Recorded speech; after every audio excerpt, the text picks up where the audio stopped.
La ringrazio per questa profonda riflessione e ora volevo agganciarmi al fare costituzionale e quindi volevo cedere la parola al professor Daniele Trabucco, cedo anche il posto, e volevo chiederle se brevemente può farci riflettere su ciò che serve alla Costituzione per mettere al centro l'individuo, lo sviluppo della persona umana. Grazie. Grazie. Grazie, buongiorno a tutti. È davvero un piacere e un onore essere qui con voi a un tavolo così autorevole e così prestigioso. Devo dire che i costituzionalisti in questo periodo così tragico, così drammatico, così assurdo, si dividono in due categorie. Da una parte ci sono quegli eretici che non ascolta nessuno, come il sottoscritto.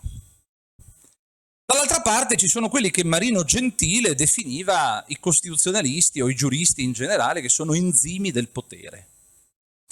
E quindi che attraverso anche la loro autorevolezza scientifica e accademica amplificano la narrazione dominante che ci sta pervadendo, che ci sta portando davanti a una trasformazione antropologica, post-umana, filosofica, politica, culturale. Quando Fabrizio e gli amici di Ancora Italia mi hanno invitato a questo evento, ho letto il titolo La cultura come atto politico rivoluzionario. E ora mi sono posto una domanda e poi arrivo a risponderti. Ma come la politica può essere rivoluzionaria? Perché il termine rivoluzione, vedo il mio amico lì, Andrea, ad Andrea non piace la parola rivoluzione. Perché la rivoluzione, ci viene in mente la rivoluzione francese, un qualcosa di sanguinario, di un sovvertimento violento dell'ordine costituito. Ma non necessariamente la parola rivoluzione può assumere o può avere questo tipo di significato. La politica può essere rivoluzionaria anche in un altro senso. Può essere cioè generatrice di una nuova storia, se parte però da un'analisi onesta, intellettualmente onesta, delle condizioni che sono presenti nella società di oggi. In una società dove il relativismo sta sempre di più ogni giorno divenendo l'anticamera del nichilismo di Nietzscheana memoria. Nulla rimane nelle mani dell'uomo. E allora la politica, se davvero vuole essere rivoluzionaria, non può essere disgiunta, lo diceva bene prima autorevolmente Diego nel suo intervento, non l'ho sentito dall'inizio, ma quando sono arrivato ho avuto modo di percepire questo aspetto, deve in qualche modo incanalare il pensiero. Prima di tutto il pensiero, perché il pensiero precede l'azione. Non c'è sistema politico se prima non c'è un pensiero che lo innerva dal di dentro. E allora come può essere rivoluzionaria? Come può incanalare questo tipo di pensiero e poi di azione, di sistema di potere politico? Cominciando a ragionare filosoficamente, recuperando quell'ordine ontologico che ci viene dato, che preesiste, nel quale l'uomo, di cui l'uomo è parte. Quell'ordine ontologico che è al contempo limite ma anche fine dell'agire umano. Noi però purtroppo, passatemi un'espressione che mi è cara, tratta dal Piccolo Principe di Antoine de Saint-Exupéry, l'uomo ha completamente dimenticato questa verità. Noi questa verità l'abbiamo dimenticata. E il costituzionalismo, che nasce come col mito di voler limitare il potere. Perché nasce il costituzionalismo? Per limitare il potere del sovrano. Il costituzionalismo nasce per limitare il potere. Ma il costituzionalismo ha dimostrato tutto il suo fallimento. Noi abbiamo vissuto un anno e mezzo con una Costituzione che è stata, ma non solo di fatto, anche di diritto, sospesa. Sospesa. Ma come? Il costituzionalismo deve nascere per limitare il potere, ma è un mito. Perché l'attuazione della Costituzione, quello che trasforma la Costituzione formale in Costituzione materiale o sostanziale, nel senso schmittiano, poi Mortati recupererà questo concetto in Italia, scusate, ma dipende dal potere stesso. Voi avete visto cambiamenti in questo anno quasi e mezzo di pandemia? Avete visto mutamenti alla Costituzione formale? No. È stata promulgata ed è entrata in vigore la legge di revisione, peraltro pessima perché incide sulla rappresentatività, della riduzione del numero dei deputati e senatori. No, ma al di là di questo, la Costituzione formale non è stata toccata. I diritti costituzionali ci sono.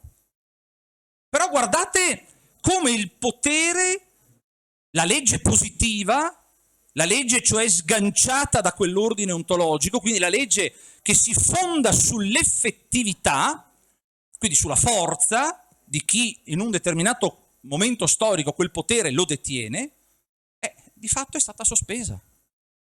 Noi siamo tuttora oggi, 2 giugno, festa della Repubblica?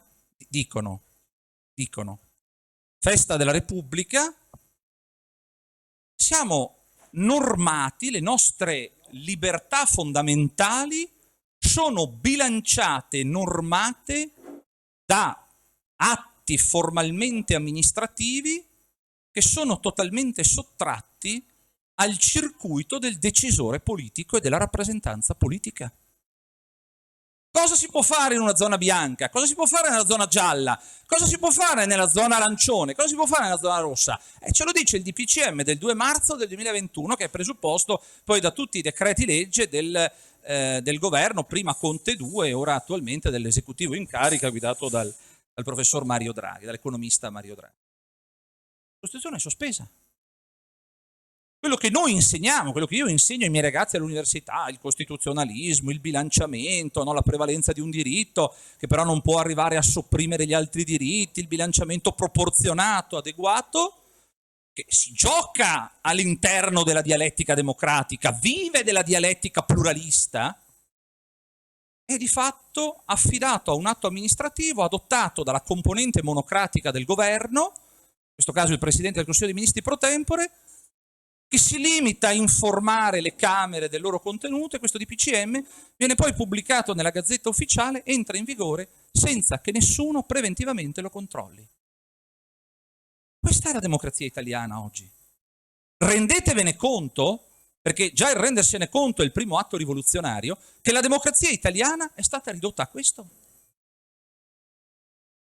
Non c'è più confine tra il diritto ordinario e il diritto dell'emergenza. Agamben dice: siamo arrivati a una situazione per cui l'emergenza è essa stessa una normalità consolidata. Qual è la differenza oggi? Oggi viviamo in un regime giuridico, ecco, l'uomo non c'è più. Lo Stato di diritto che nasce con le grandi rivoluzioni, con la gloriosa rivoluzione inglese, con la rivoluzione americana, la rivoluzione francese, che si afferma nell'Ottocento, che poi diventa Stato sociale di diritto dopo il dramma degli autoritarismi e dei totalitarismi del secolo breve, è ridotto a che cosa? È ridotto a esercitare la libertà oggi a spazi interstiziali, perché prevale un regime giuridico di non libertà. Vi scandalizzate? Prendete i decreti legge, prendete il DPCM. È fatto obbligo, è consentito. Guardate le parole. E la parola, Diego, correggimi, tu sei filosofo, i sofisti insegnano, è potente ingannatrice. Ha una forza la parola. Guardate come il linguaggio, la parola, manipola anche il testo della Costituzione. Anche i caratteri propri dello Stato di diritto. E la Costituzione non è stata toccata, La Costituzione non è stata toccata. È quella del 48, modificata nel tempo, certo, ma è quella del 48. Allora, l'eccezione non è più la libertà, è relegata a spazi limitati, il divieto è diventato la regola. Ergo, lo Stato di diritto è saltato, è finito. Oggi noi siamo davanti a una nuova forma di Stato che si è affermata, lo Stato immunitario, lo Stato sanitario. Questo è diventato. Oggi la nostra forma di Stato è questa. Si festeggia il referendum istituzionale che si è celebrato nei giorni 2 e 3 giugno del 1946, dove contestualmente sono stati eletti anche i membri dell'Assemblea Costituente, il trionfo della libertà, eccetera, eppure abbiamo visto come il costituzionalismo quella libertà non è stata in grado di garantirla, non è stata in grado di assicurarla. Allora, davvero concludo, poi possiamo sviluppare tutto nel pomeriggio. Io sono sempre più convinto che la legge, la politica, se non recupera una base filosofica, è finita. Ha perduto la partita. Se la legge si basa sull'effettività del potere, ricordatevi che il potere può essere brutale. Nel 1933, quando Hitler prende il potere, lo prende legalmente. Quando viene approvato il decreto dei pieni poteri, viene esautorato il Reichstag, lo fa in perfetta conformità all'articolo 48 della Costituzione di Weimar, allora vigente del 1919. L'unico vero limite al potere parte dall'autolimitazione di noi stessi. Parte dall'autolimitazione di noi stessi, parte dall'assunzione di un pensiero davvero rivoluzionario che ponga la legge, e lo dico da giurista, ma poi ognuno può farlo nell'ambito dei propri settori di riferimento, come euresis, dicevano i greci, come scoperta di quello che è. Mi insegna Minosse, questo dialogo platonico molto bello. Io inizio sempre le mie lezioni all'università proprio citando questo dialogo, perché attraverso il dialogo con l'Etairos, con l'amico Socrate, che è il protagonista, va a smontare tutti i miti della visione razionalistica del diritto che abbiamo oggi. Se non scopriamo questo, se non scopriamo che esiste un ordine ontologico di cui il potere deve essere ordinatore, non creatore, signori, possiamo avere tutte le costituzioni più belle del mondo, ma la partita l'abbiamo già perduta. Ecco, il primo atto rivoluzionario è prendere coscienza di questo. Grazie.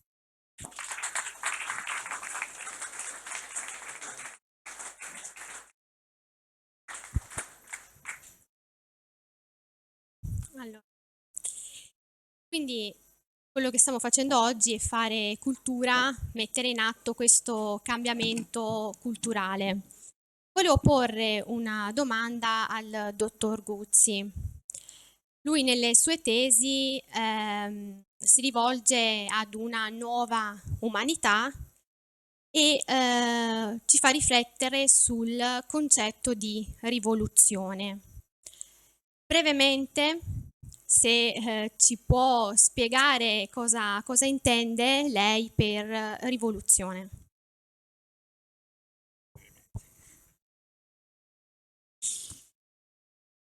Sì, dunque, io credo che noi ci troviamo all'interno di una rivoluzione antropologica. Non lo credo solo io, questo è un tema approfondito da menti molto diverse tra loro. Cosa vuol dire? Vuol dire che i lineamenti fondamentali, quindi antropologici, nei quali noi siamo abituati a vivere, sono tutti in travaglio. Questo vuol dire crisi o svolta o rivoluzione antropologica. Quindi non è in crisi soltanto un ambito specifico della realtà. Non so, è in crisi il matrimonio, è in crisi... No. È in crisi un modo di essere umani sulla Terra. Un certo modo di essere umani sulla Terra si sta dimostrando insostenibile. Questa modalità di essere umani la si può dire in tanti modi. Io la amo definire egoico-bellica, cioè un modo di essere umano sulla Terra che definisce le proprie identità, tutte le proprie identità, attraverso la separazione e il conflitto con l'altro da sé. Quindi io sono tanto più maschio quanto più mi separo radicalmente dal femminile, mi contrappongo al femminile. Io sono italiano quanto più mi contrappongo bellicamente, se serve, al tedesco, al francese. Io sono cristiano, quanto più mi separo, mi divido, demonizzo, condanno, combatto ciò che non è cristiano. Ecco, questa modalità di essere io sta crollando, sta tracollando, cioè, e qui ci potremmo riferire anche a quello che diceva Guido, cioè stiamo capendo anche a livello esistenziale che questa illusione di possedere la nostra identità come qualche cosa che sta dentro di me, chissà dove sta, no? Come se l'io fosse un possesso dentro, diciamo, la figura di carne. Ecco, questa modalità che poi ci rende molto aggressivi, perché ci rende molto impauriti, perché se il mio io è limitato dal mio corpo mortale, e quindi io sono mortale, è chiaro che io abbia anche molta paura e che passi tutta la mia vita a cercare di difendermi in quanto essere mortale, essere limitato, eccetera, eccetera. Ecco, questa modalità sta tracollando, sta finendo. E io interpreto tutta la modernità, quindi tutte le rivoluzioni anche politiche, ma non solo politiche, perché la modernità inizia con rivoluzioni scientifiche, con rivoluzioni geografiche, oltre che politiche, epistemologiche, cioè la Terra non è più al centro dell'universo, questa è la prima rivoluzione. D'altra parte il libro di Copernico era sulle rivoluzioni planetarie nel 543 più o meno, se non sbaglio. Quindi questa forma di umanità sta tracollando e nel Novecento, a mio parere, attraverso catastrofi appunto mondiali, sta tracollando a livello mondiale, planetario, ed è proprio per questo che il neoliberismo, a mio parere, è una configurazione terminale di un tipo di umanità egoico-bellica che non vuole passare la mano, non vuole tramontare, direbbe Zarathustra, mentre Zarathustra ama coloro che vogliono tramontare e quindi vogliono stabilizzare un sistema di mondo apparentemente ormai immodificabile, bloccare tutto, perché sanno che se lasciano andare le cose al moto spontaneo evolutivo, questa umanità è morta, è già tramontata. Quindi per me il concetto di rivoluzione è prima di tutto antropologico ed è perciò che abbiamo iniziato parlando dell'io, perché il modo di essere io connota la diversità antropologica, la nuova modalità di essere io è il soggetto rivoluzionario per me. Il soggetto rivoluzionario è l'io post-egoico, transegoico, l'io che comprende, sta comprendendo, lo stiamo comprendendo tutti, che siamo molto più interconnessi di quanto crede il piccolo ego. Capisci? Qui poi si aprono delle questioni molto grandi perché questo superamento del piccolo ego, a mio parere, non vuol dire superare l'io in una sorta di appunto mente alveare che pericolosamente poi può essere proprio quella che vogliono i neoliberisti.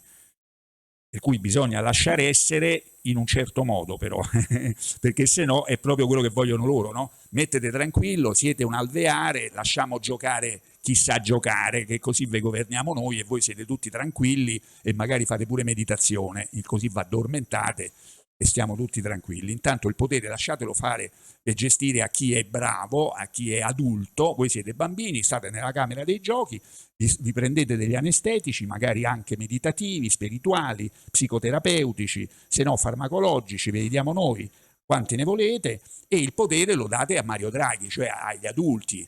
No, è arrivato il preside, no? Mario Draghi è arrivato il preside, li mette tutti i ragazzini, li mette tutti in linea, questi politici ragazzini incapaci, che hanno fatto un sacco di casino, hanno fatto un po' di casino, ma arriva il professore, mette Boni, tutti quanti, sì, ma è il maestro, ma è il professore, zitti, zitti, è arrivato il preside. Io mi ricordo quando arrivava il preside al liceo, era una cosa terribile, no? Arriva il preside, si sentivano i passi. Ecco, Draghi è il preside, è arrivato il preside.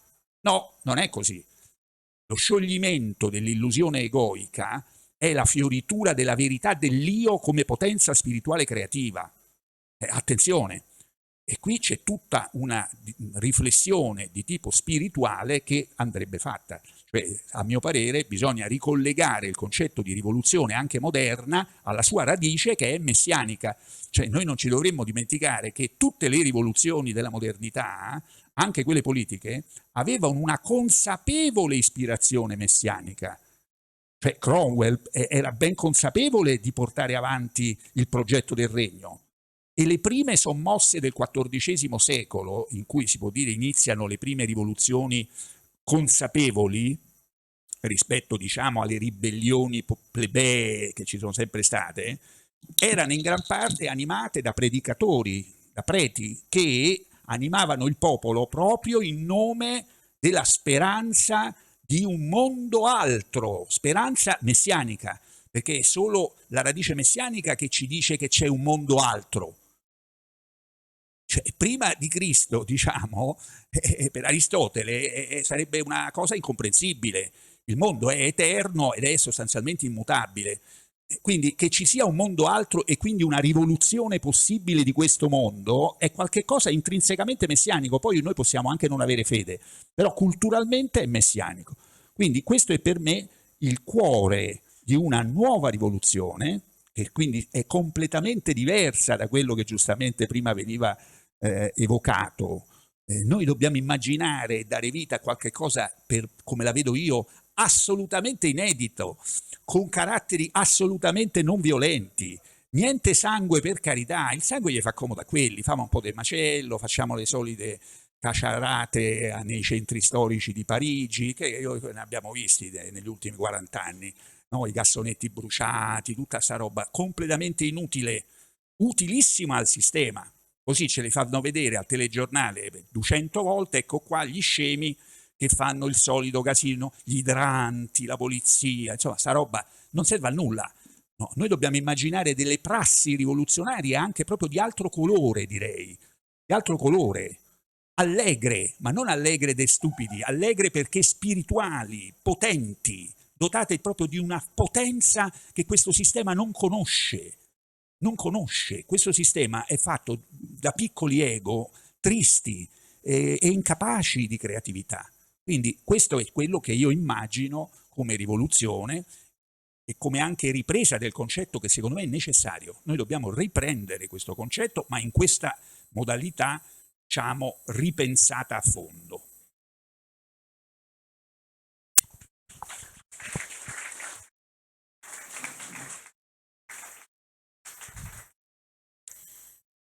Prima di dirigerci verso la chiusura e dare spazio alle domande dal pubblico, volevo porre un'ultima domanda a ciascuno dei relatori e 5 minuti di tempo, anche se so che sono pochi. Volevo chiedervi come immaginate. Cedo il mio posto comunque al dottor Grossi. Prego.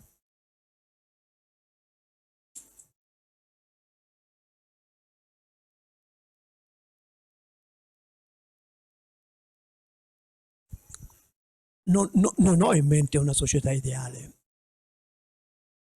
E forse questo è una buona notizia, perché per un po' di tempo, da quando mi sono messo a studiare e a cercare di capire cosa sta succedendo nel mondo, ho avvertito il desiderio di tornare indietro. 10 anni fa, 20 anni fa, 30 anni fa si stava molto meglio. Dobbiamo recuperare quello che abbiamo perso. Ecco, no, quello che sta succedendo ci dice no, non basta. Non possiamo tornare in un punto che ci ha portato esattamente qui. Quello che dobbiamo costruire non lo sappiamo. Ma questo è una cosa meravigliosa, perché vuol dire che abbiamo un foglio bianco da riempire. E lo possiamo riempire con la nostra capacità di ascoltarci, di conoscere e riconoscere i nostri bisogni, che non sono bisogni solo individuali, sono bisogni collettivi, sono bisogni di questo organismo che dobbiamo riconoscere e far nascere, e trovare la strada che ci permette di realizzarli nel miglior modo possibile. Allora forse la Costituzione non ha più senso. Noi abbiamo avuto letteralmente la Costituzione più bella del mondo, però ci ha portato qui. Allora forse non basta scrivere delle belle leggi se non abbiamo il senso del diritto. Forse lo Stato, che è l'istituzione che l'umanità ha creato per garantire i diritti dei tanti, e oggi ci è scappato di mano, oggi non esiste lo Stato. Forse la democrazia, che anche quella ci è scappata di mano, anche quella abbiamo scoperto che è un'illusione. Forse neanche quella è la soluzione. E allora il mondo ideale lo dobbiamo costruire. Il mondo ideale non lo conosciamo, non possiamo conoscerlo, perché si conosce attraverso l'esperienza.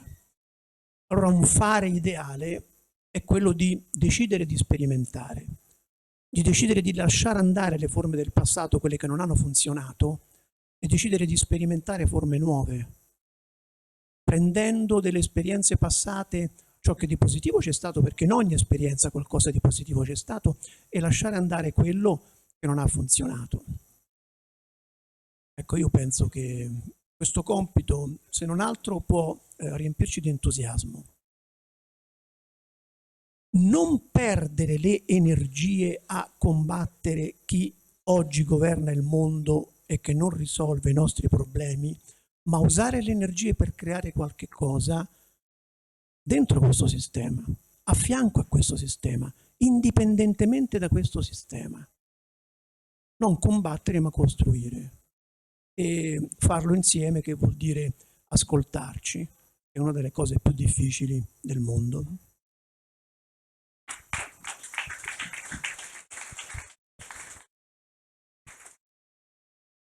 Ma allora, per rispondere alla domanda brevemente, perché poi lascio lo spazio agli altri. Allora, una società ideale.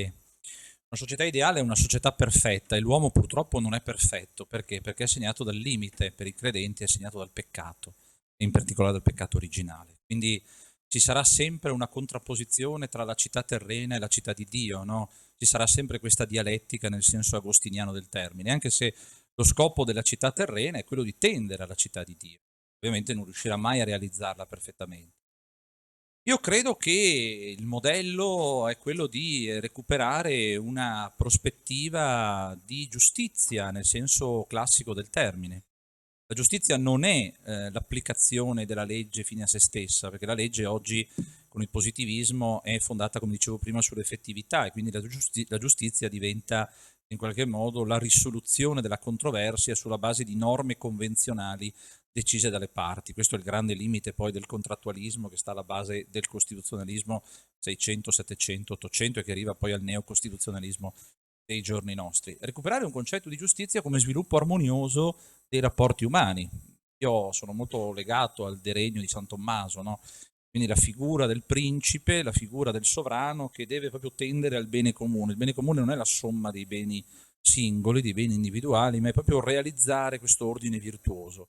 Anche perché, e concludo sempre con Agostino, se gli stati non sono fondati sulla giustizia, che cosa sono se non grandi bande di briganti? Sapete cosa dice Agostino, no? Racconta l'episodio del pirata e di Alessandro Magno. Alessandro Magno cattura il pirata, lo porta davanti a sé e gli dice: tu sei brutto e cattivo perché con la tua flotta, con la tua piccola flotta, infesti i mari e saccheggi e causi dolore e morte. Ma il pirata risponde ad Alessandro: ma come? Tu mi chiami brutto e cattivo? Sto semplificando ovviamente. Mi chiami pirata perché io faccio questo con una piccola flotta. Tu sei chiamato un condottiero semplicemente perché lo fai con un esercito più grande.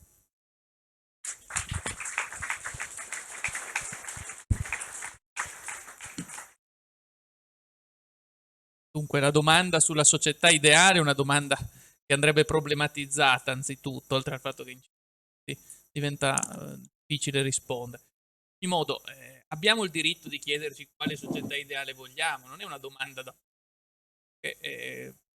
l'Occidente ha ragionato variamente su questo tema. Platone diceva sì, abbiamo il diritto di chiederci quale società ideale vogliamo. Callipolis, la città giusta. Secondo Aristotele, invece, Platone sbagliava a impostare così la questione, infatti Aristotele studia la polis realmente esistente, poi nella storia dell'Occidente variamente ritorna questo tema, fino a Hegel che dice che è pappa per il cuore quella di chiedersi qual è la società ideale, che porta solo a creare dissidio fra la coscienza del cavaliere della realtà così.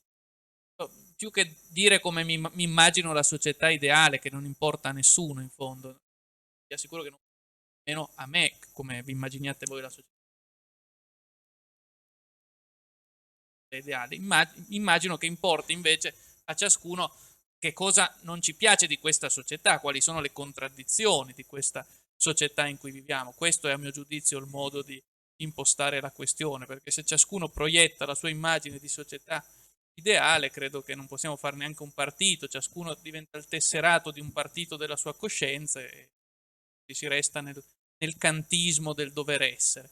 Ecco, posso dirvi che sicuramente la società così com'è ha delle contraddizioni evidenti che sono sotto gli occhi di tutti e che l'ordine del discorso dominante si adopera in ogni modo per nascondere o per far apparire fisiologiche o per trasfigurare il modo normale di essere e di vivere. Ci sono due modi per giustificare le contraddizioni: o dire che non ci sono, no? Modalità Pangloss di cui dicevo prima, o alla maniera schopenhaueriana trasformarle in contraddizioni ontologiche, cioè è la realtà che è così, abituatevi perché sono contraddizioni non della società e quindi modificabili, ma sono contraddizioni ontologiche. Era la critica che Lukács muoveva a Schopenhauer e mi pareva una critica di buon senso anche. Ecco, per cui la società così com'è è contraddittoria, delle contraddizioni fondamentali. Capitale e lavoro è una di quelle, e il falso universalismo che regna nella società in cui siamo è un'altra contraddizione evidente, la reificazione è un'altra contraddizione della nostra società, lo sfruttamento, insomma ce ne sono moltissime di contraddizioni e coloro i quali nel 1989 a tambur battente e a squillo di tromba cantavano la fine della storia, forse dovrebbero tornare in terra a discutere con noi della società in cui viviamo. Una società che, mi avvio alla conclusione, come vedete ho volutamente non parlato della società che vorrei, ma vi ho detto già quella che non vorrei in qualche modo. Questo è il modo di rispondere a mio giudizio più ragionevole sulla società che vorrei, indicando intanto che non è questa in cui viviamo. No? Quando favola Kafka, il protagonista, gli viene domandato: ma qual è la tua meta? Lui risponde: via di qui. Qui è la mia meta in questo momento particolare. Questo è il punto fondamentale. Le contraddizioni della nostra società stanno esplodendo. Io credo che negli ultimi 10 anni cominciassero a maturare anche bagliori di presa di posizione critica su ampia scala, vorrei dire, no? Dalle giubbe gialle galliche ai sovranismi, ai populismi, che era una nebulosa che diceva tutto il suo contrario, perché sovranismo e populismo vogliono dire tutto il loro contrario, però ci indicavano una cosa interessante queste parole, al di là di quello che c'era. Ci sono nella galassia di sovranisti e populisti con cui non prenderei neanche un caffè, questa cosa qua, con cui mi vergognerei a mostrarmi in pubblico. Però, al di là di questa cosa, è interessante il punto di vista del potere, con cui identificava con queste categorie spregiative, sovranismo e populismo, due categorie invece buone e fondamentali: popolo e sovranità. Populismo era di fatto l'odio con cui il potere guardava all'idea che il popolo potesse essere sovrano, e nella società in cui stiamo vivendo infatti di sovrano c'è soltanto il mercato, con il preside Mario Draghi che arriva puntualmente a spiegarci anche in questi giorni che se perdiamo quote di sovranità è perché siamo irresponsabili noi, e subentrano i mercati che non sono democratici, però decidono al posto nostro perché siamo incapaci di intendere e di volere. L'ha detto in maniera, devo dire, con una lucidità e un'onestà intellettuale encomiabili. Ci ha detto testualmente, a proposito di festa del 2 giugno, che non siamo in democrazia perché non ce la meritiamo. Siamo indegni della democrazia perché non sappiamo governare, facciamo il debito, non sappiamo gestire la res pubblica, e quindi arrivano i mercati e le loro classi, arrivano gli esperti, no? È il segreto di Pulcinella che dietro ogni tecnico c'è un banchiere, dietro ogni esperto c'è un ortodosso e rigoroso esponente della classe neoliberale, e quindi ci vogliono i mercati. Questa è la società in cui ci troviamo, dove avete provato nella società di mercificazione che annulla l'io, lo neutralizza, se non altro però l'idea di poter scegliere le merci, il telefono Samsung anziché quello Huawei, per dirne una, aveva destato l'illusione che si potesse scegliere anche magari chi mandare al governo. No? Chi mandava al governo poi aveva le mani legate perché decidevano i mercati alla fine, però intanto si mandava al governo X anziché Y, al referendum costituzionale si votava così e non cosà. C'era stata troppa libertà, e quindi questa svolta tellurica che avete ben mostrato anche voi prima, che utilizza l'emergenza epidemiologica realmente esistente, perché anche qui bisogna fare molta attenzione, cioè non bisogna mescolarsi agli imbecilli che dicono che il virus non esiste, cioè il virus esiste, bisogna metterselo in testa, il virus esiste, dopodiché quello che non deve essere accettato è che per un virus si cambi l'ordine delle cose, si trasformi una repubblica, appunto, una iatrocrazia in cui c'è il placet del medico, cioè questo ha detto bene prima Trabucco, cioè il fatto che utilizzano formalmente la Costituzione è lì dov'è, ma la scassinano dall'interno. Questo è il punto fondamentale. La Costituzione è lì dov'è, ma viene scassinata dall'interno. Se vi avessero detto 5 anni fa non potete più fare le assemblee in piazza, vi sareste adombrati quantomeno, perché avreste gridato è un golpe, è una svolta autoritaria. Ora però se vi dicono che non le potete più fare perché c'è il virus e c'è il placet del medico, ragionevole, però l'inaccettabile non diventa accettabile se c'è un virus, se c'è il terrorismo o se c'è altro. L'inaccettabile è inaccettabile, punto. Questo è il punto fondamentale. Per cui anche su questo tema faccio una piccola annotazione su Ancora Italia. Ancora Italia è il partito che si distingue sia dagli idioti che dicono che il virus non c'è, sia dagli altri idioti, non saprei definirli altrimenti, che dicono il virus c'è, quindi bisogna sospendere la Costituzione, la libertà di assemblea, le libertà fondamentali. Ecco, noi non contestiamo l'esistenza del virus che c'è, contestiamo che per combattere un virus si possa fare tutto quello che hanno fatto. La società che non vogliamo è esattamente questa. E pensare che sia una scocciatura temporanea, come fanno alcuni, mascherina, il distanziamento, significa peccare di ingenuità, non è una scocciatura temporanea questa, è un rimodellamento della società dal quale non si torna indietro. Alcune cose magari torneranno indietro, ma le cose fondamentali no, lo smart working non verrà meno. Il principio del distanziamento sociale, in forme più o meno radicali, resterà, perché è un rimodellamento della società quello che sta prendendo forma. Ecco, quindi in conclusione non è una scocciatura temporanea, è un rimodellamento profondo che lascerà delle tracce fondamentali e quello che stupisce in tutto questo, e poi chiudo, è che non c'è un fronte di opposizione rispetto a questo. Sono quelli che chiedono i ristori unitamente all'uscita dall'euro, d'accordo, ma bisogna mettere in discussione non il fatto che non ci siano i ristori, ma il fatto che ci sia un sistema tale da porci nella condizione di implorare i ristori che poi non arrivano. Noi non vogliamo dare l'elemosina, vogliamo togliere le condizioni in cui ci sia qualcuno che deve chiedere l'elemosina. Questa è in una parola la questione. E se però non si ragiona filosoficamente su queste cose, se non si ragiona con una visione di ampio respiro, non si va da nessuna parte, ci si trova su Rete 4, Canale 5 a urlare fuori dall'euro, i ristori o quant'altro, ma non si va da nessuna parte. Invece bisogna strutturare una visione delle cose. Questo è il nostro obiettivo. Noi siamo qua, chi vuole far parte del nostro gruppo è il benvenuto, Ancora Italia per la sovranità democratica.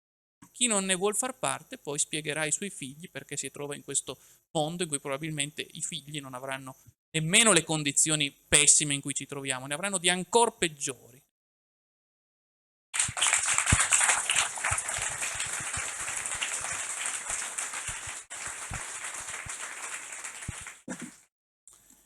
Ma è chiaro che qui non è che possiamo delineare una società ideale, anche perché non credo che ne possediamo lo schema.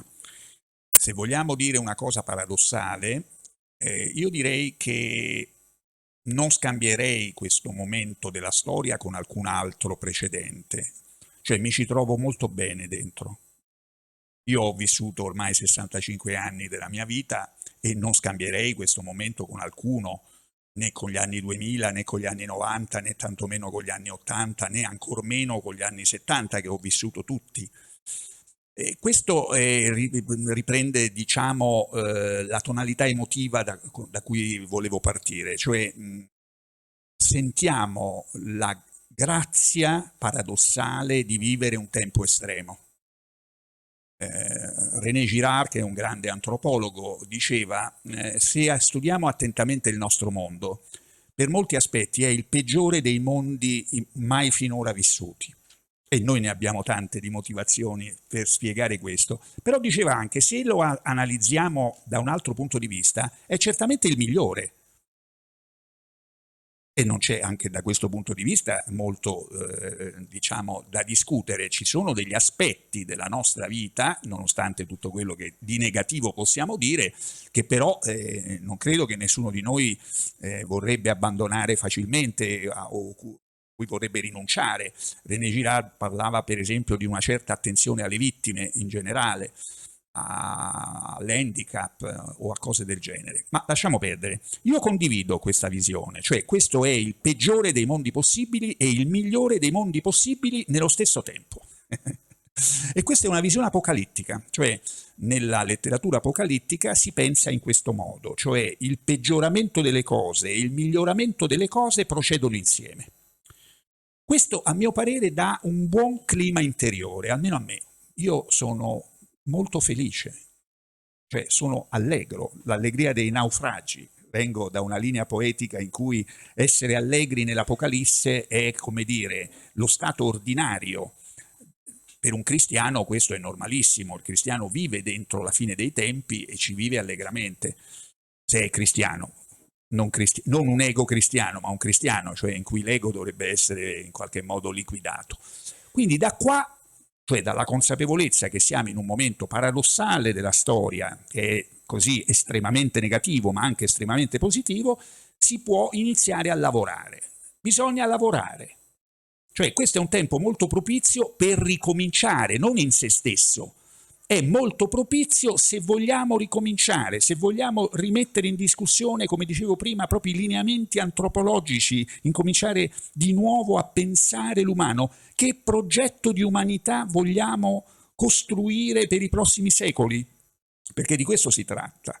E diciamo la prima cosa che mi verrebbe da dire di questo cammino è decolonizzare l'immaginario, come è stato detto. Cioè noi viviamo dentro un immaginario culturale colonizzato dal neoliberismo, cioè noi siamo convinti sotto sotto che l'economia sia la questione fondamentale. Anche gli antagonisti non si rendono conto che il neoliberismo non va combattuto sul piano economico solo e nemmeno per prima cosa, va proprio combattuto con un altro linguaggio. Bisogna parlare un altro linguaggio, mettere in campo un altro immaginario che ridia all'uomo questa libertà, questa fantasia, parlare di una nuova umanità che sta nascendo e spiegare che cosa vuol dire. Da questa apertura poi verranno chiaramente anche le risposte economiche, cioè le soluzioni economiche sono tecniche e derivano dal progetto di umanità che tu hai. Quindi noi dobbiamo, e qui non so chi lo diceva, credo ancora Guido, non contrapporci solo, ma proprio parlare un altro linguaggio, spostare il campo di battaglia in un luogo in cui le argomentazioni neoliberiste non hanno proprio argomenti, non sanno che dire. Non sanno che dire. Questo, per concludere, vi leggo 4 righe di un filosofo del secolo scorso, Castoriadis, neogreco, che è stato insomma ispiratore di un pensiero antagonista abbastanza interessante fino agli anni 90, e lui diceva: dovremmo desiderare una società, ecco la società, ma la società questa, non una futura, adesso, subito, iniziamo subito, in cui i valori economici abbiano perso il loro posto centrale ed esclusivo.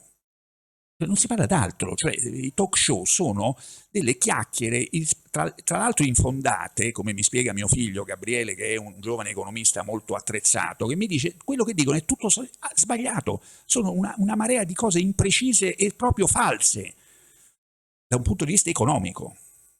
Quindi bisogna scalzare questo, bisogna non accettare che questo sia il livello del ragionamento. Io voglio sapere che tipo di uomo hai in testa, che tipo di libertà ha in testa, prima di parlare di questo, quello, il P100, 5%, 6%, 7%, quello è il gioco loro. Hanno inventato, diciamo, una matematizzazione dell'economia, che è una grande invenzione neoliberale, perché l'economia fino a qualche decennio fa non era ridotto a modelli matematici. L'economia è una branca, potremmo dire, della morale originariamente. Deriva così. Anche Adam Smith era in fondo un filosofo morale, definitiva, no? Non certo un economista come oggi si intende, cioè uno che fa modelli matematici, no? Quindi in cui l'economia deve essere rimessa al suo posto di semplice mezzo della vita umana e non di fine ultimo. L'economia è una struttura di servizio, serve quando funziona, se tu hai un progetto di umanità, di sviluppo dell'umanità spirituale, a vedere come attuarlo concretamente, allora lì serve la tecnica, ma al servizio, non come sovrana unica come oggi è. Quindi noi dobbiamo, a mio parere, subito, adesso, in questo momento molto propizio, iniziare questa rivoluzione anche linguistica, decolonizzare l'immaginario, imporre pacificamente quella che si sarebbe chiamata una nuova egemonia culturale, perché poi è così, alla fine è un combattimento.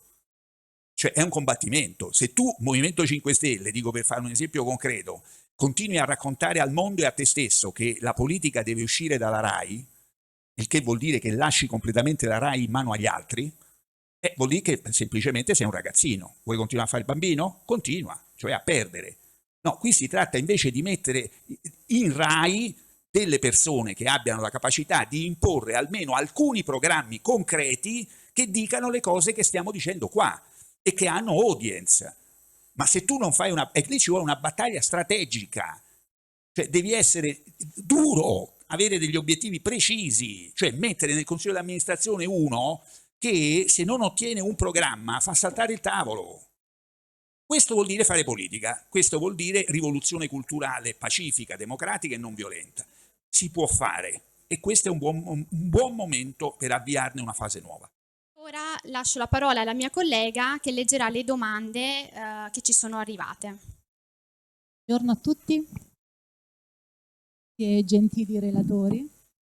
Siamo arrivati al rush finale della mattina. Sono arrivate tantissime domande tramite il forum online e ne abbiamo selezionate alcune sulla base del tempo che abbiamo a disposizione. Ce n'è una per ciascuno e qualora avanzasse un po' di tempo, se qualcuno del pubblico vuole porre un'ultima domanda, se ci sarà tempo si potrà fare. La prima domanda è per il professor Fusaro. Da Riccardo. Crede che il popolo si fiderà mai della politica dopo le esperienze passate? Come cancellare quell'alone di sfiducia e differenza verso chi fa politica? Mi scusi, professor Fusaro, prima che inizi avete 5 minuti di tempo. Grazie. Dunque, questa domanda legittima, una domanda di ordine pratico, una delle definizioni che si possono dare tra le tante del cosiddetto populismo è proprio la sfiducia delle masse nazionali popolari rispetto alle istituzioni, alla politica, ai partiti, e quindi è chiaro che troviamo già nel problema, stante anche il fatto che i partiti che hanno preteso di rappresentare, almeno in Italia, ma non solo, il populismo, lo hanno anche ovviamente tradito. Penso alla Lega e ai 5 Stelle, che ora governano insieme al tecnocrate Mario Draghi. Quindi naturalmente il popolo ha una sua naturale e giustificata diffidenza rispetto ai partiti esistenti oggi sullo scenario. Bisogna invece provare a coinvolgere il popolo. Questo è l'obiettivo che si propone ancora Italia per la sovranità democratica.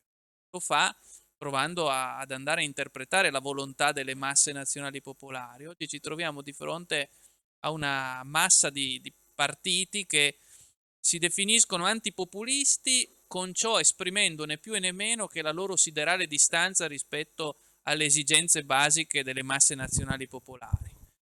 Ci troviamo al cospetto di intellettuali di completamento di suddetti partiti, che non passa giorno che non siano su qualche canale o su qualche luogo dell'informazione a spiegare la perfetta razionalità di ciò che quotidianamente fa soffrire il popolo. Il popolo ha compreso perfettamente che l'Unione Europea è causa di sofferenze, gli intellettuali, i partiti antipopulisti dicono che ci vuole più Europa. I popoli hanno capito benissimo che l'immigrazione di massa non corrisponde all'ottava meraviglia, ma corrisponde a un generale impoverimento di tutti, migranti e autoctoni, e gli intellettuali e i partiti antipopulisti spiegano che invece è un'imperdibile occasione di incontro culturale e così via. Cioè, bisogna invece strutturare una forza politica che vada al popolo, per usare una categoria gramsciana, vada al popolo, ne interpreti le esigenze e le traduca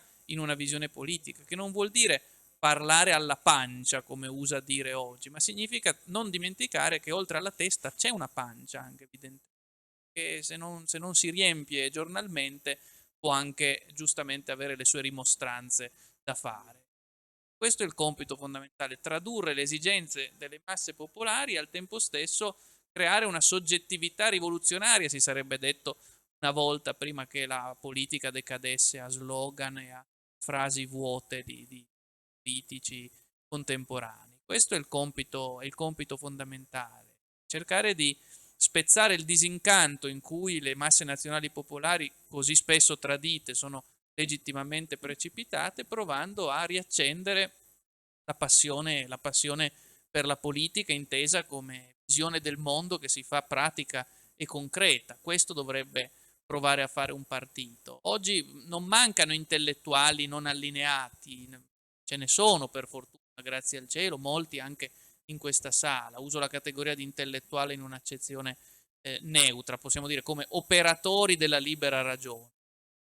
Usare la categoria di intellettuale come blocco sociale. Quello che manca è una piattaforma condivisa. Cioè, partito, se vogliamo usare una vecchia categoria, un gruppo che dia una visione, che unifichi le voci che se no si disperdono nel crepitio di voci del villaggio globale. Questo vorrebbe provare a fare ancora Italia, essere un punto di riferimento anche per intellettuali liberi che siano portatori di istanze di emancipazione. Questo è il nostro obiettivo e speriamo di riuscire a farlo grazie alla partecipazione di tutti, perché poi chiudo, una delle tragiche figure del nostro tempo è quella dell'homo videns, come lo chiamava Sartori in un suo libro di qualche anno fa, cioè l'uomo di fatto in preda al morfinismo politico di fronte che guarda la TV e guarda la realtà allo stesso modo.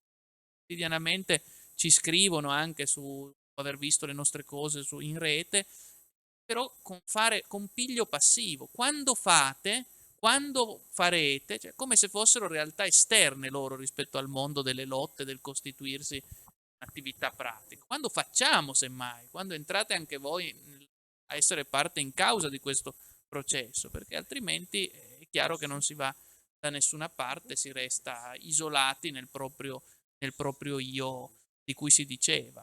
La vittoria del neoliberismo sta proprio nel fatto che riesce a colonizzare l'immaginario, come si diceva, e anche i più insospettabili critici del neoliberismo molto spesso hanno, loro malgrado, un immaginario a neoliberismo integrale. Concorrenza, ego smisurato, narcisismo, anzi narcinismo, come è stato detto. Narcisismo cinico, un narcinismo a tutto tondo. Quindi la battaglia è politica e culturale insieme. Questo proviamo a fare. Grazie.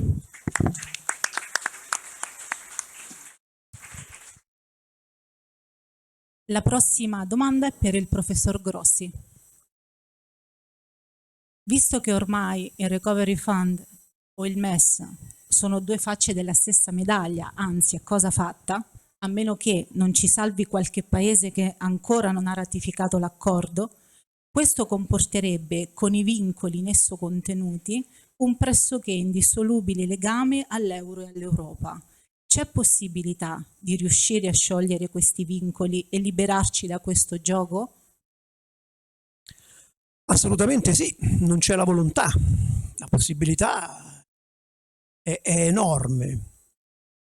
Un paese che dispone di una ricchezza finanziaria delle famiglie dell'ordine di grandezza di 4.000 miliardi di euro e ci raccontano che abbiamo bisogno di 200 miliardi e ce li dobbiamo far prestare dall'estero, non vuole salvarsi.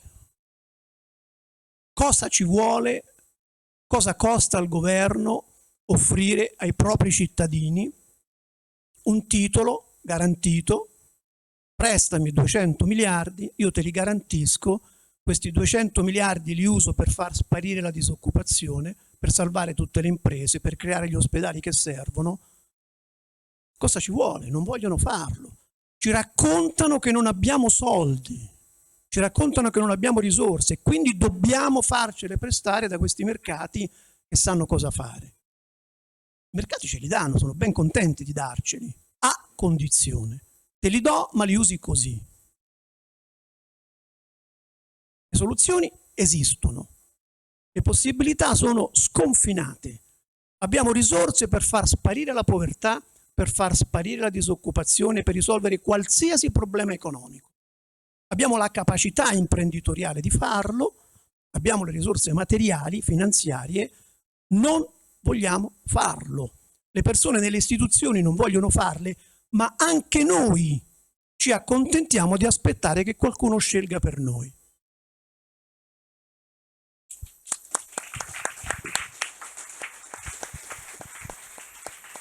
Grazie.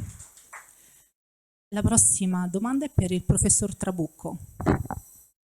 Secondo lei, quali possono essere proposte concrete per ripristinare la Costituzione?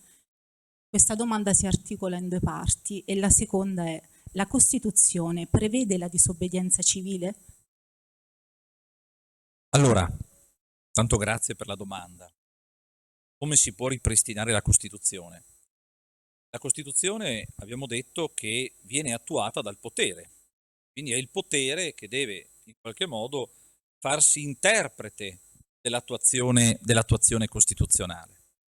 Solo che siamo davanti a un potere tecnocratico, siamo davanti a un potere prono, come è già stato ampiamente detto, all'ideologia neoliberista, che non vuole salvarci, e quindi è difficile aspettarsi da questo potere il ripristino della Costituzione. Bisogna cambiare pensiero, bisogna cambiare classe politica, bisogna cambiare modo di approccio al testo costituzionale.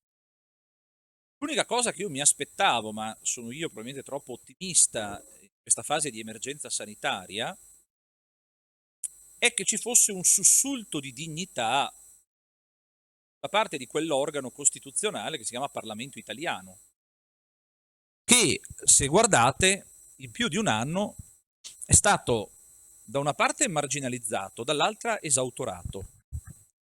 Marginalizzato perché è intervenuto solamente in occasione della conversione dei decreti legge. Potete capire che il decreto legge rimane in vigore per 60 giorni, entro quel termine perentorio o viene convertito o non viene convertito, se non viene convertito decade con effetto retroattivo. Quindi il ruolo del Parlamento, la discussione parlamentare sull'emergenza è stata relegata alla conversione. Dall'altra parte il Parlamento è stato convocato per autorizzare gli scostamenti di bilancio, cioè praticamente fare più debito pubblico, perché noi siamo dei geni che avevamo costituzionalizzato il principio dell'equilibrio di bilancio con la legge costituzionale 1 del 2012, quando non c'era neppure richiesto di fare una revisione costituzionale. La Francia, ad esempio, non la fa. Quindi mi sarei aspettato un sussulto del Parlamento che può, ancora oggi può, riappropriarsi dell'emergenza. Il Parlamento può presentare un progetto di legge anche in commissione deliberante legislativa, quindi con un procedimento rafforzato per riappropriarsi dell'emergenza e finire che questa venga in qualche modo giocata tra CTS, governo, Presidente del Consiglio dei Ministri, con la conseguenza che questo ha prodotto la politicizzazione della sanità. Basta vedere il pollaio di virologi sulle TV mainstream, sulla stampa, eccetera, e la medicalizzazione della politica, che addirittura in alcuni DPCM si è spinta oltre i pareri del Comitato Tecnico Scientifico. Una follia pazzesca, cioè un organo che svolge una funzione consultiva ha portato l'esecutivo, in particolare il Presidente del Consiglio, ad adottare delle misure oltre le indicazioni del Comitato Tecnico. Vi faccio solo un esempio, ovviamente lo ricorderete, su cui era intervenuto in via cautelare anche il TAR, l'obbligo di tenere i dispositivi di protezione delle vie respiratorie per i bambini in posizione di stanzialità durante l'orario scolastico. Non era previsto in nessuno, era previsto nel DPCM senza un'indicazione da parte del Comitato Tecnico Scientifico. No, politicizzazione della sanità, non della scienza, perché la scienza è qualcosa di più nobile e diverso. e medicalizzazione della politica. Quindi il Parlamento potrebbe, è il condizionale d'obbligo, riappropriarsi dell'emergenza, ma chi mi ha preceduto lo ha detto chiaramente, non abbiamo una classe politica autorevole, forte, competente, abbiamo sostanzialmente un Parlamento che è cassa di risonanza di decisioni prese altrove, ma già da tempo. L'emergenza ha solo portato alle estreme conseguenze la crisi della rappresentanza politica e poi anche della stessa rappresentatività ultimamente con l'approvazione della legge costituzionale 1 del 2020. Poi c'era, scusa, la seconda domanda? Era?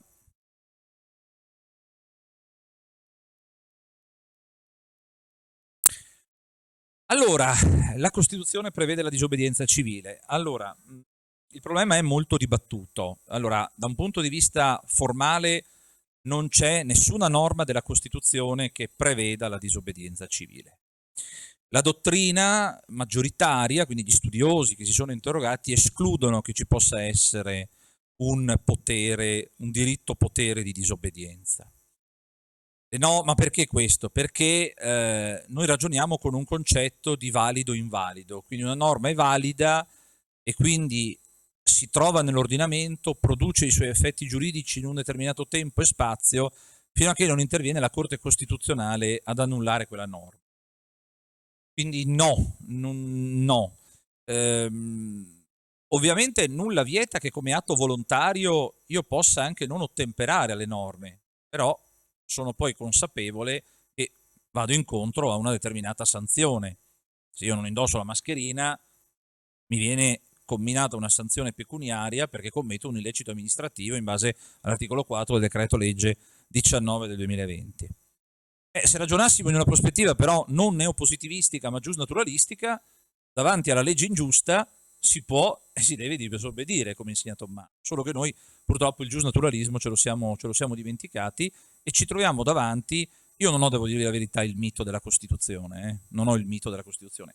Ci troviamo davanti a una Costituzione che io amo definire anfibia, modulare. La Costituzione vive perché ha una normatività liquida, perché garantisce la coesistenza di qualunque tipo di contenuto e questo, come dice il professor Miguel Ayuso, favorisce la conflittualità, porta alla moltiplicazione dei diritti. Oggi stiamo arrivando all'era dei diritti cosmetici, dei nuovi diritti civili, che peraltro non costano nulla, ma questo determina poi tensione, quindi quasi una sorta di ritorno allo stato di natura, no? Del bellum omnium contra omnes.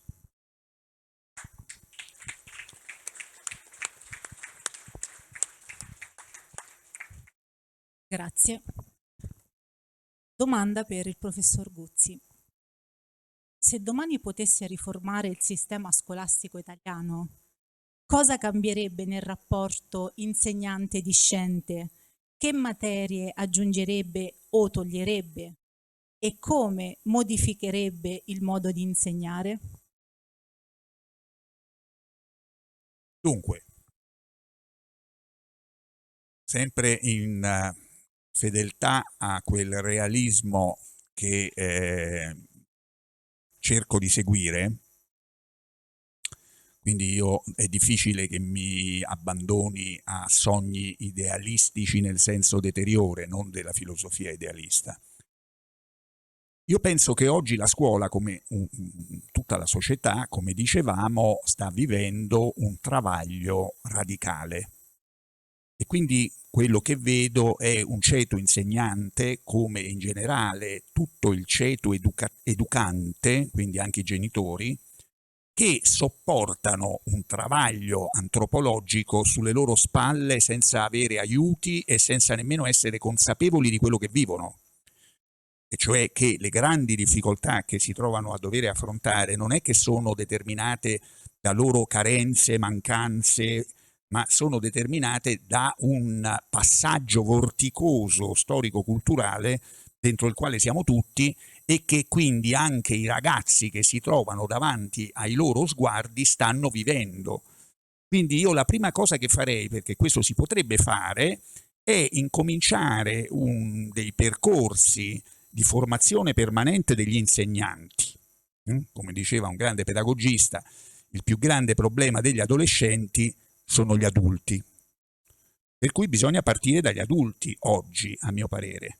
Quindi bisognerebbe aiutare gli insegnanti a comprendere quello che sta succedendo con dei corsi di formazione anche interiore, quindi non soltanto di nozioni o di materie, ma aiutarli, per esempio, con delle tecniche semplici a rilassare la mente, a sviluppare una consapevolezza più dilatata, che sia in grado quindi di accogliere le conflittualità problematiche degli adolescenti senza reagire in modo istintivo, ma anzi avere la capacità di aiutare questi ragazzi a esprimersi.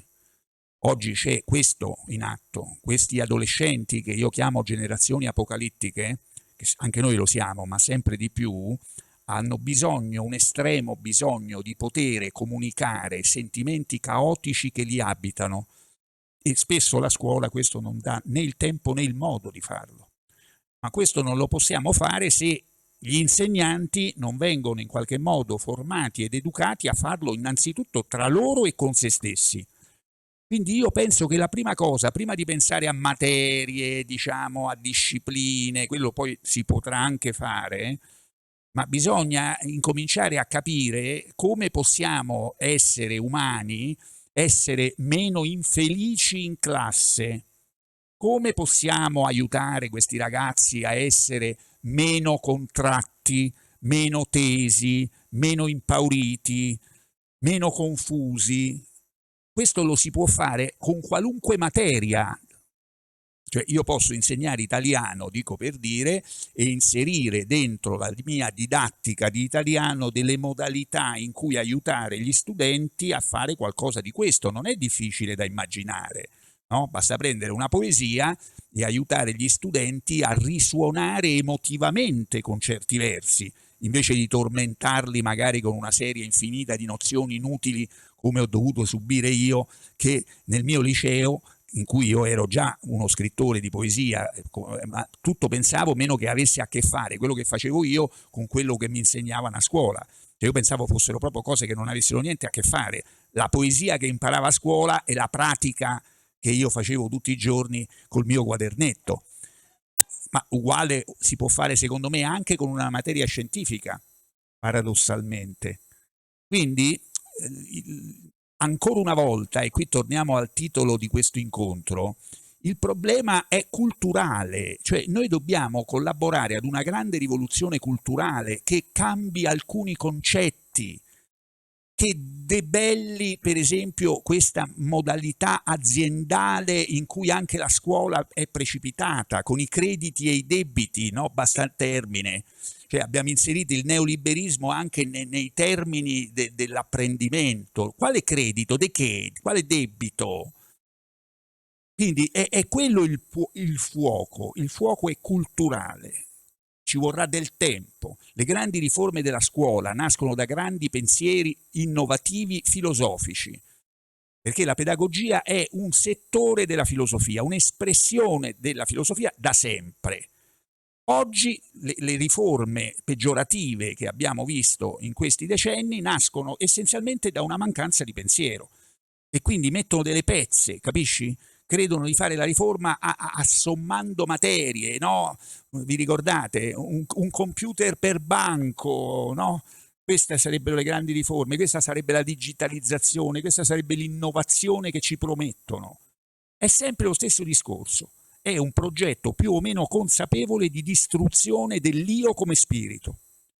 Noi dobbiamo contraddire questo progetto con un progetto di rianimazione dell'io come spirito creatore e di una cultura adeguata. Non vedo altra possibilità concreta, a partire da oggi, già lo stiamo a fare. Grazie.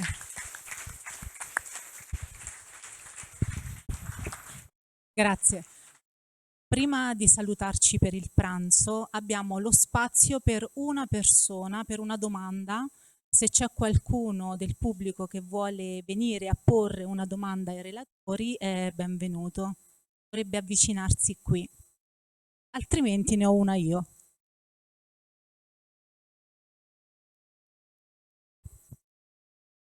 saluto tutti quanti, ringrazio i relatori.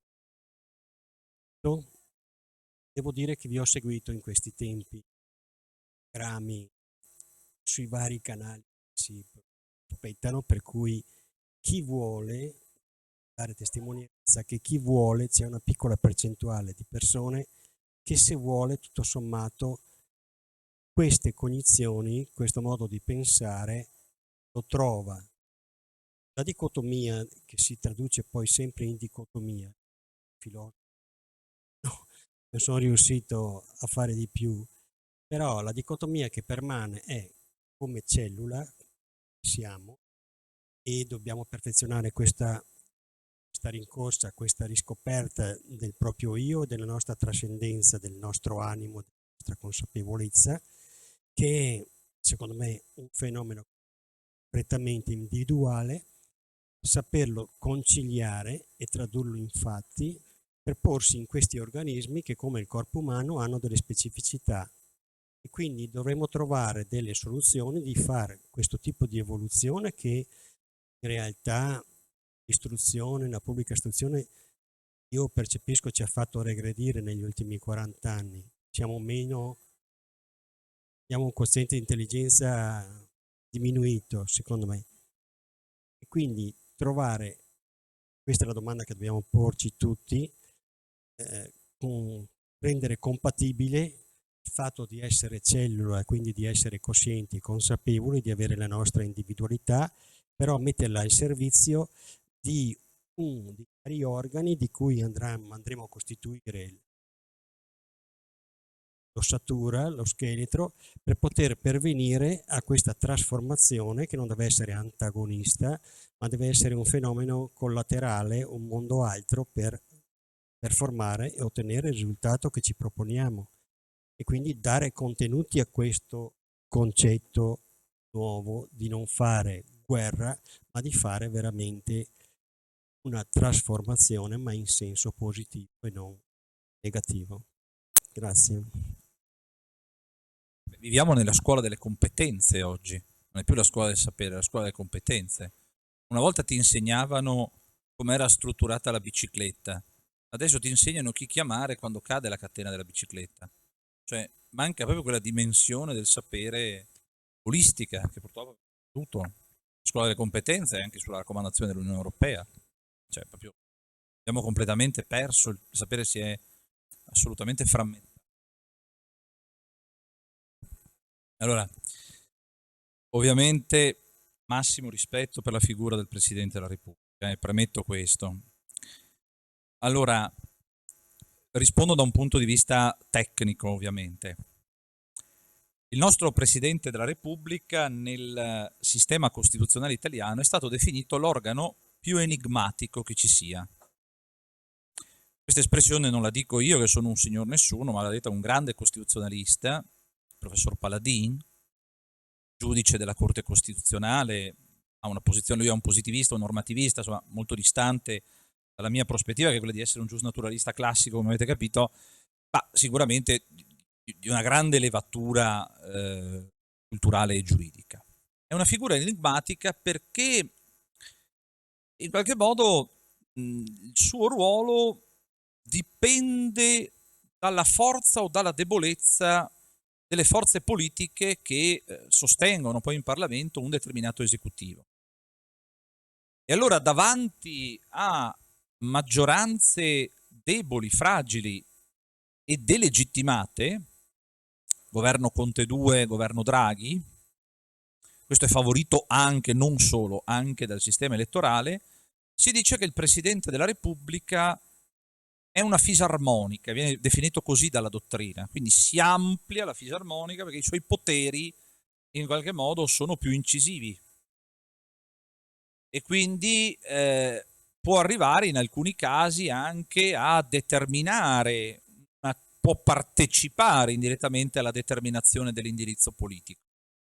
Io non credo alla teoria di Constant, alla teoria che poi viene ripresa dalla dottrina francese per cui il capo dello Stato è un potere neutro, perché i poteri neutri non esistono. Schmitt in maniera lucida diceva Presidente, lui aveva riferimento al Presidente del Reich, però sono sempre espressioni delle maggioranze parlamentari che li eleggono, anche se noi ovviamente, come sappiamo, non eleggiamo direttamente il Capo dello Stato, è un'elezione indiretta, eletto dal Parlamento in società comune, integrato ai delegati regionali. Laddove invece nella Prima Repubblica in termini giornalistici e non giuridici, perché giuridicamente la Repubblica è una, avevamo una democrazia cristiana con oltre il 50%, è ovvio che lì il ruolo del Presidente era un ruolo molto più ridotto. Quindi noi abbiamo questa figura un po' ambigua, poi dipende molto anche dalla personalità di chi è titolare dell'organo costituzionale, che in qualche modo assume un ruolo politico, diciamo così, più o meno incisivo a seconda della forza delle classi politiche presenti. Io su alcuni, ripeto, pur rispettando, ovviamente ne ho il massimo rispetto, peraltro Marella è stato anche un giudice della Corte Costituzionale, professore di diritto parlamentare, quindi ha assolutamente un curriculum di tutto rispetto, autorevolissimo, però la figura del Presidente della Repubblica, così com'è concepita nell'ordinamento costituzionale italiano, mi sembra una figura oggi assolutamente anacronistica, problematica. Certi atti sono discutibili, insomma hanno animato la dottrina costituzionalistica. Penso a tutti al rifiuto della nomina di Savona, ve lo ricordate, nel primo governo giallo-verde a ministro dell'economia e delle finanze, insomma lì qualche problema dal mio punto di vista c'è stato, insomma, ecco. Personalmente sono per una modifica costituzionale in senso presidenziale, una forma di governo molto meno ipocrita, ecco, un po' sul modello americano. Però ovviamente questo richiede un iter di revisione che presuppone una volontà politica che mi pare in questo momento non ci sia, perché mancano anche elementi per poter ragionare in questa direzione, perché poi in una forma di governo presidenziale bisogna giocare bene con il sistema dei pesi e contrappesi, cioè nella panacea di tutti i mali, insomma. Però sicuramente, ecco, questo ruolo enigmatico del Presidente della Repubblica continua a esserci, continua a restare, con tutti gli aspetti, anche, non sono tutti, ma anche di criticità che questo può comportare. Poi il Presidente va assolutamente rispettato, non va tirato per la giacchetta, però questo non significa che non si possa fare una critica rispettosa, perché rientra poi nella libertà di manifestazione del pensiero. Grazie. Grazie anche dal pubblico da casa.